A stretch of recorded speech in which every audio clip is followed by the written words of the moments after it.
প্রিয় শিক্ষার্থীরা, আজকের অনুষ্ঠানে তোমাদের সবাইকে স্বাগতম। আমি তোমাদের সাথে আছি মোহাম্মদ জাহিদুল ইসলাম। দশম শ্রেণীর গণিত বিষয়ের আজকে আমরা 13তম অধ্যায়ের 13.1 এই অংশ নিয়ে আলোচনা করব। তো আমাদের আজকের যে 13 অধ্যায়টি মূলত হলো ধারা নিয়ে।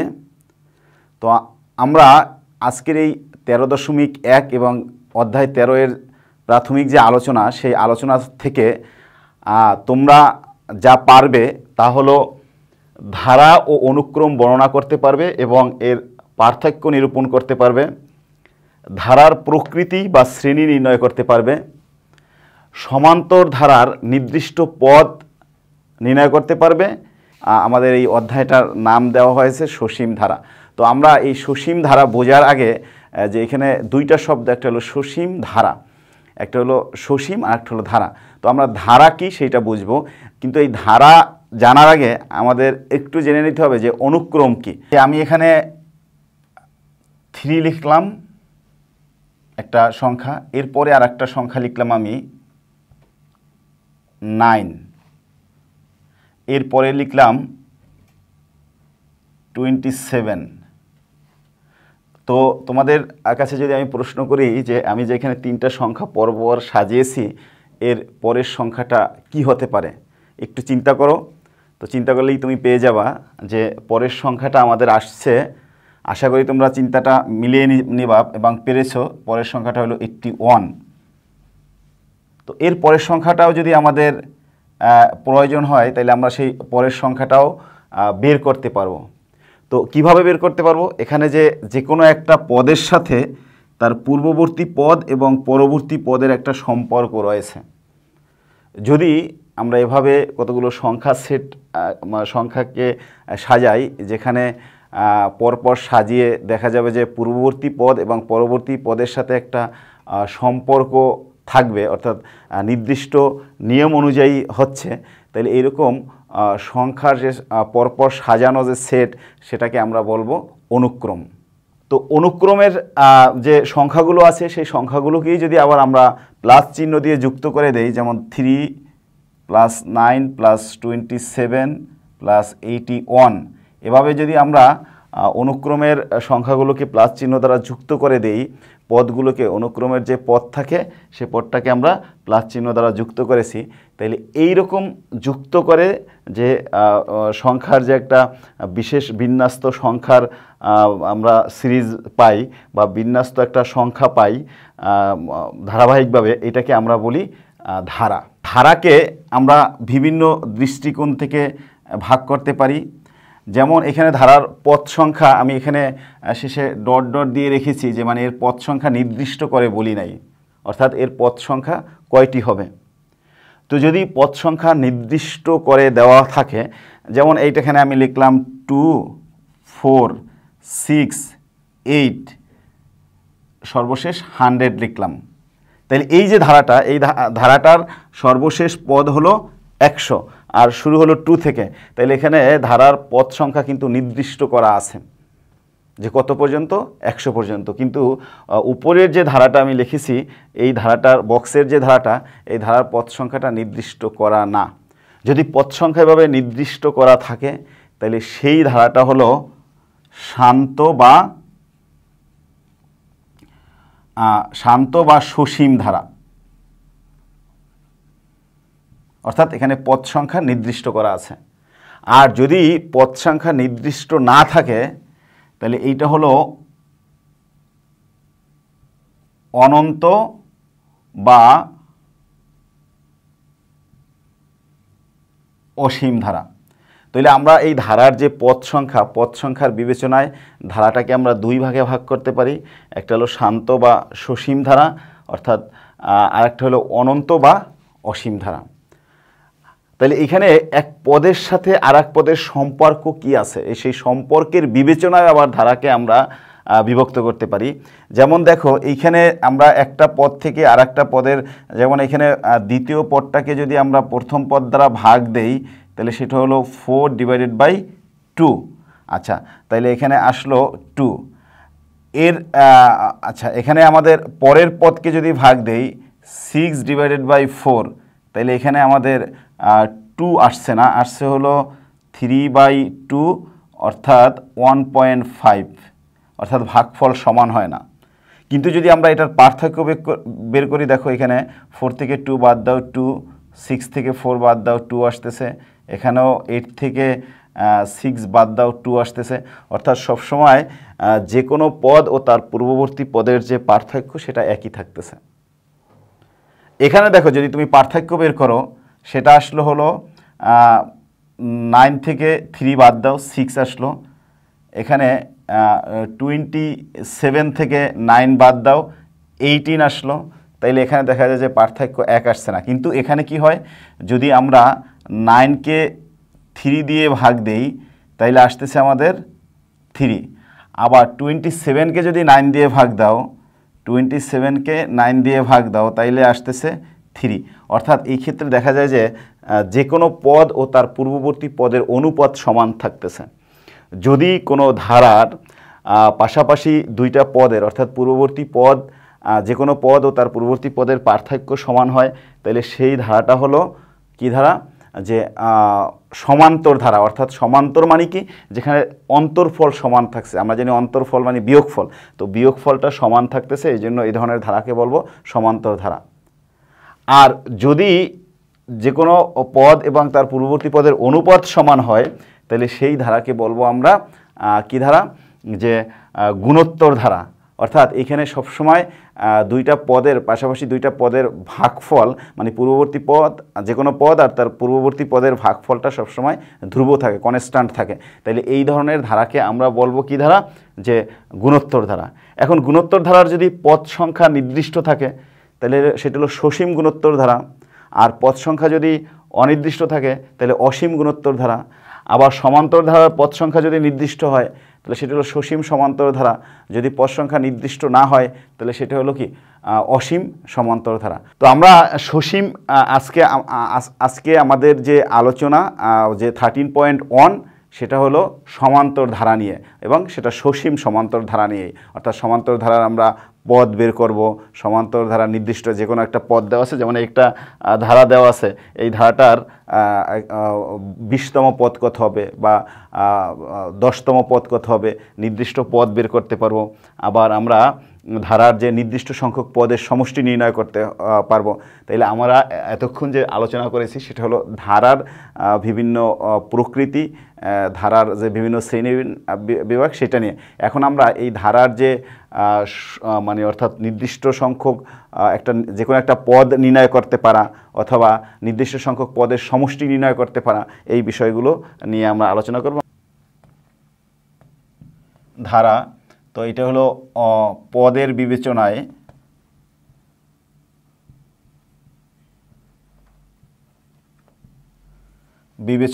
তোমাদের যা আছে সেটা হলো সসীম আর একটা হলো অসীম। তাইলে ধারাকে পদের বিবেচনায়, আবার এই ধারাকে আমরা পদের সম্পর্কের বিবেচনায়,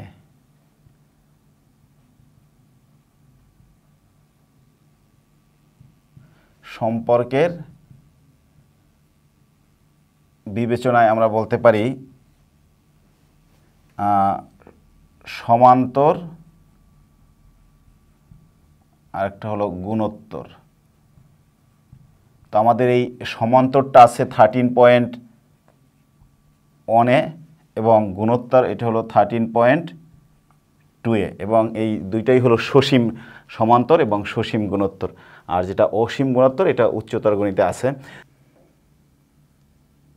সমান্তর ধারার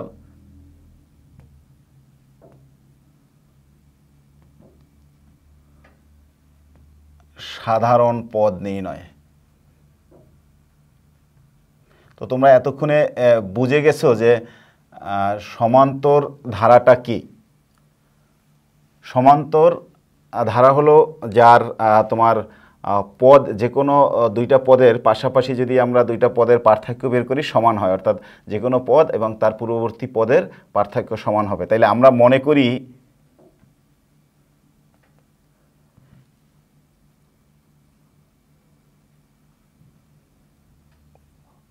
প্রথম পদটা হলো এ, আর এই পাশাপাশি পদের যে পার্থক্য আমি এখানে আবার একটু তোমাদের দেখাই যে 2, এরপরে আমরা এখানে নিলাম 5, 8, এভাবে আমরা একটা ধারা তৈরি করলাম। তাইলে এখানে পার্থক্য হলো 3, এখানেও পার্থক্য 3। এই যে পার্থক্যটা, এটাকে বলা হয় সাধারণ অন্তর। এটা হলো সাধারণ অন্তর, যেটাকে আমরা ডি দিয়ে প্রকাশ করি। ডিফারেন্স থেকে আসছে, তো এখানে হলো কি সাধারণ অন্তর হলো ডি। তাইলে প্রথম পদ হলো এ, সাধারণ অন্তর ইকুয়ালস টু ডি।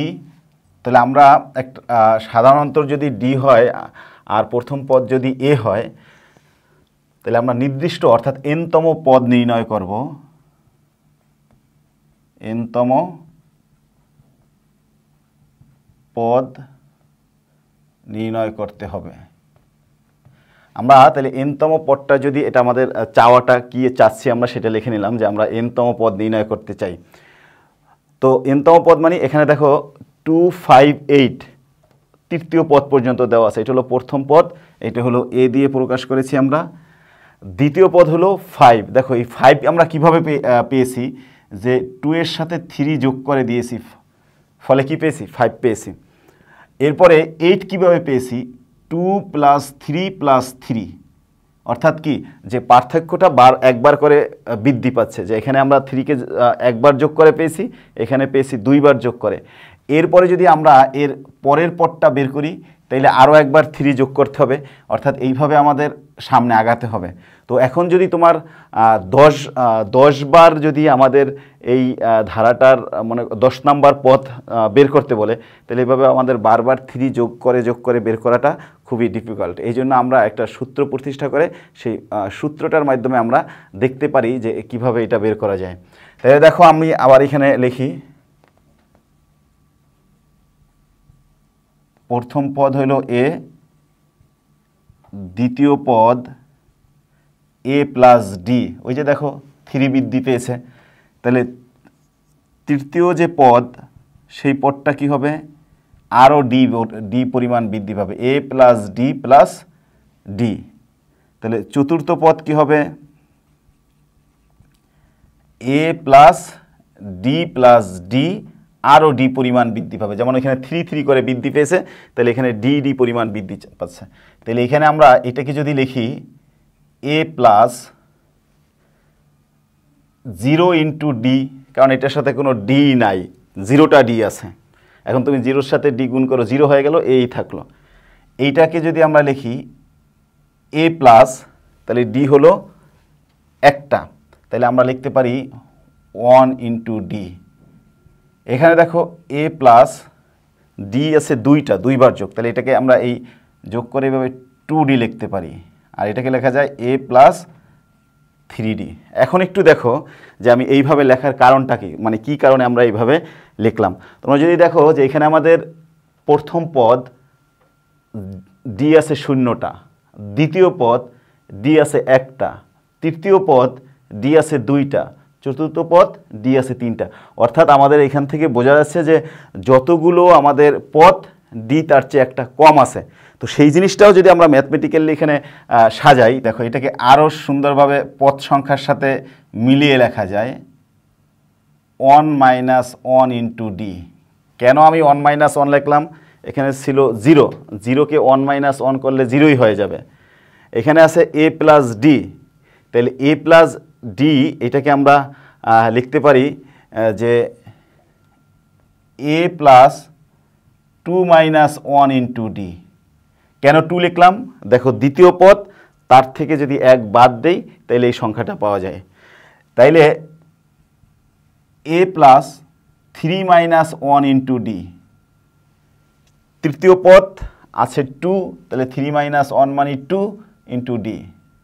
এরপরে দেখো এখানে কি আসে, এ প্লাস 4 - 1 × ডি। কেন 4, চতুর্থ পদ, তাইলে 1 বাদ দিলে 3 আসে। তাইলে আমরা আসলে এই একই জিনিসকে আমরা এভাবে সাজিয়ে লিখছি। তাইলে এখন আমি যদি এভাবে আগাই, তো আগে যদি 20তম পদ হয় তাহলে কি হবে বলো তোমরা, একটু চিন্তা করো তো কি হবে 20তম পদ হলে a plus 20 minus 1 into D. যদি 12তম পদ হয় তাহলে a plus 12 minus 1 into D. তো আমরা এখানে যদি nতম পদ লিখি, অর্থাৎ 20তম বা 12তম কোনোটাই না বলে আমরা লিখলাম nতম পদ, তাহলে nতম পদ ইকুয়ালস টু কী হবে a plus n minus 1 into D, অর্থাৎ এইটাই হলো সাধারণ পদ। সুতরাং সাধারণ পদ, ধারার সাধারণ পদ কি আসে, সাধারণ পদ বা nতম পদ equals to a plus n minus 1 into D. এটাই হলো আমার ধারার যে কোনো পদ নির্ণয় করার একটা সূত্র। তো আমরা এই সূত্র ব্যবহার করে, অর্থাৎ কোনো একটা ধারা দেওয়া আছে, সেই ধারাটার মনে করো 20তম পদ কত হবে সেটা আমরা বের করতে পারবো। যেমন আমি একটা এক্সাম্পল দেখাই, এখানে ছিল আমাদের 2, তারপরে লিখছিলাম 5, তারপরে 8। এই যে ধারাটা, এই ধারাটার আমি যদি 10তম পদ বা 12তম পদ বের করতে চাই, তুমি লিখে লিখে না লিখে ওইভাবে করতে পারো। তাইলে 12তম পদ আমরা জানি nতম পদ a plus n minus 1 into D. তাহলে এখন তুমি এখানে হিসাব করো a কি, এ হলো 2, তাহলে এর মান বসাও 2। আচ্ছা আচ্ছা, আমরা এখন বের করব সাপোজ 12তম পদ। তাহলে 12তম পদ কী হবে, 12তম পদ ইকুয়ালস টু এর মান কত এখানে 2, তাহলে এখানে 2 বসিয়ে দিলাম, প্লাস n এর মান কত, যেহেতু 12তম পদ তাহলে 12, আর 1 হলো আমাদের কম, সবসময় বাদ যাবে যত নাম্বার পদ তার থেকে 1, আর ডি হলো এখানে পার্থক্যটা কত 3 করে পার্থক্য আছে, তাহলে এখানে হলো 3। তাহলে কি আসলো আমাদের 2 প্লাস 11 ইন্টু 3, তাহলে 2 প্লাস 33, তাহলে কত আসে এটা আমাদের 35। সুতরাং আমাদের 12তম পদ 35। তাহলে এইভাবে আমরা এই সমান্তর ধারার যে কোনো পদ এই সূত্র প্রয়োগ করে আমরা বের করতে পারবো। তো আমরা যে আজকের যে ক্লাস, সেখান থেকে আমরা যেটা বের করতে পারলাম যে সমান্তর যদি ধারা কি সেটা বুঝতে পারলাম, ধারার যে শ্রেণীবিভাগ সেটা জানতে পারলাম, এবং ধারার সমান্তর ধারার যে কোনো পদ নির্ণয় করতে পারবো যদি সেই ধারার সাধারণ অন্তর জানা থাকে এবং প্রথম পদ জানা থাকে।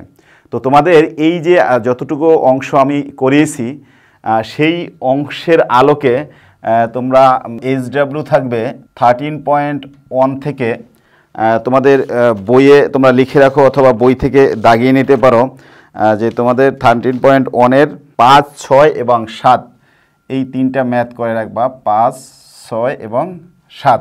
আর সাথে যে আমি যে সূত্রটা প্রতিষ্ঠা করলাম এটা প্র্যাকটিস করবা, প্লাস সূত্রগুলো প্র্যাকটিস করবা এবং মুখস্থ করে ফেলবা।